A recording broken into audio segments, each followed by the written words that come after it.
తెలియజేస్తూ సెలవు తీసుకుంటున్నాను. కాకర్ల సురేష్ గారు 5 నిమిషాల్లో కంక్లూడ్ చేయండి సార్.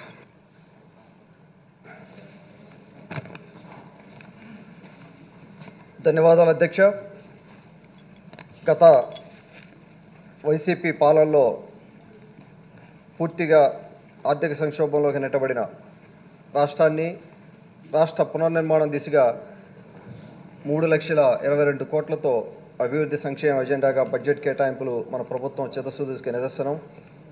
ఈ సందర్భంగా రాష్ట్ర ముఖ్యమంత్రి వర్యులు శ్రీ నారా చంద్రబాబు నాయుడు గారికి, ఉప ముఖ్యమంత్రి శ్రీ పవన్ కళ్యాణ్ గారికి, ఆర్థిక శాఖ మంత్రి పయ్యాల కేశవ్ గారికి మా ఉదయగిరి నియోజకవర్గ ప్రజల తరపున ప్రత్యేక ధన్యవాదాలు తెలియజేస్తూ ఉన్నాను.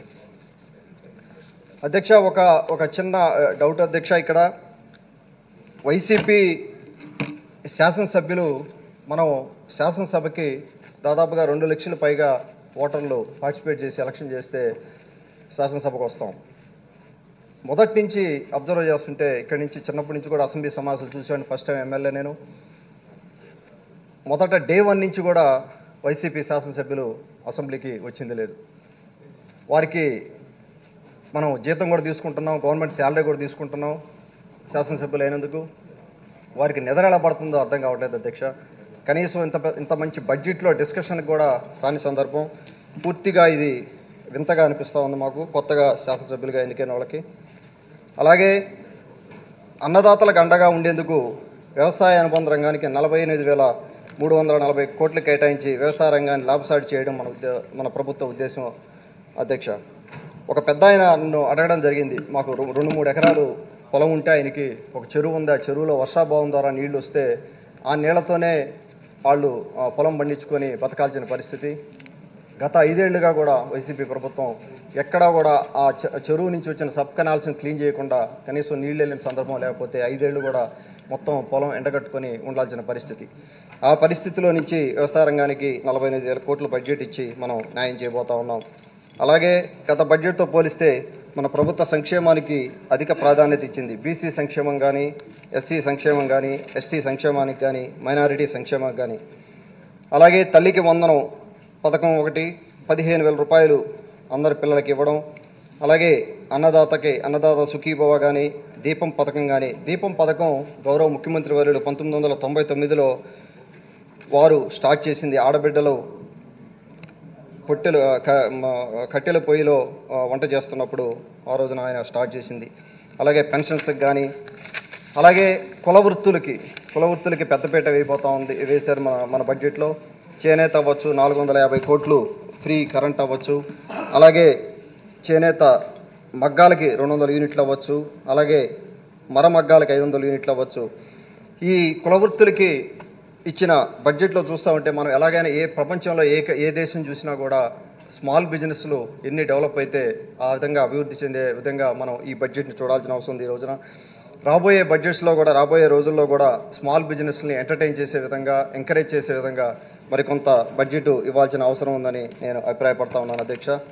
అలాగే జలవనరుల శాఖకి 18,020 కోట్లు మనం ఇవ్వడం జరిగింది.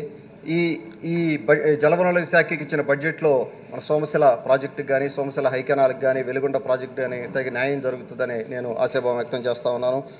అలాగే R&Bకి ఇచ్చిన బడ్జెట్లో కూడా మాకు అసెంబ్లీలో కూడా మాకు కాన్స్టిట్యున్సీలో రావాల్సిన రోడ్లు కానీ, రాష్ట్ర వ్యాప్తంగా రోడ్లకు కూడా న్యాయం జరుగుతుందని ఆశాభావం వ్యక్తం చేస్తూ ఉన్నాను.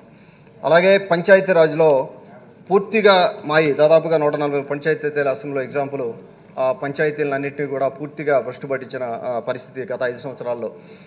మన గవర్నమెంట్ రాగానే ఈ బడ్జెట్లో పంచాయతీకి ఇచ్చిన నిధులు చూస్తూ ఉంటే పూర్తిగా కూడా 140 పంచాయతీలని మళ్ళీ కూడా రీబిల్డ్ చేసుకొని మనం ముందుకెళ్లే పరిస్థితి. దాదాపుగా 3,000 కిలోమీటర్లు 4,300 కిలోమీటర్లు సీసీ రోడ్ల లక్ష్యంతో మనం ముందుకెళ్తా ఉన్నాం. మా కాన్స్టిట్యున్సీలోనే దాదాపుగా 65 కిలోమీటర్లు రోడ్లు వేసుకోవడం జరిగింది. అలాగే వైద్య ఆరోగ్య శాఖకి 20,000 కోట్లు కేటాయించడం జరిగింది.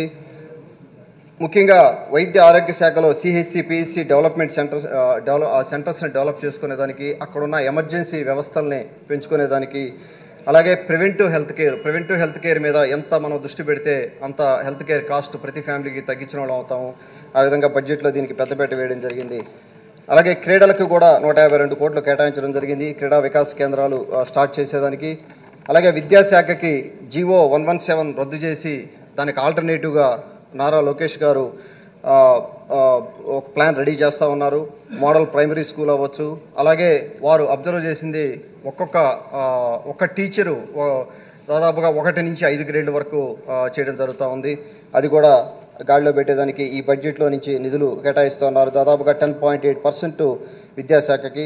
అలాగే ఎన్నో ఇండస్ట్రీస్ నారా లోకేష్ బాబు గారు అమెరికా వెళ్ళడం జరిగింది, అలాగే దావోస్ వెళ్ళడం జరిగింది.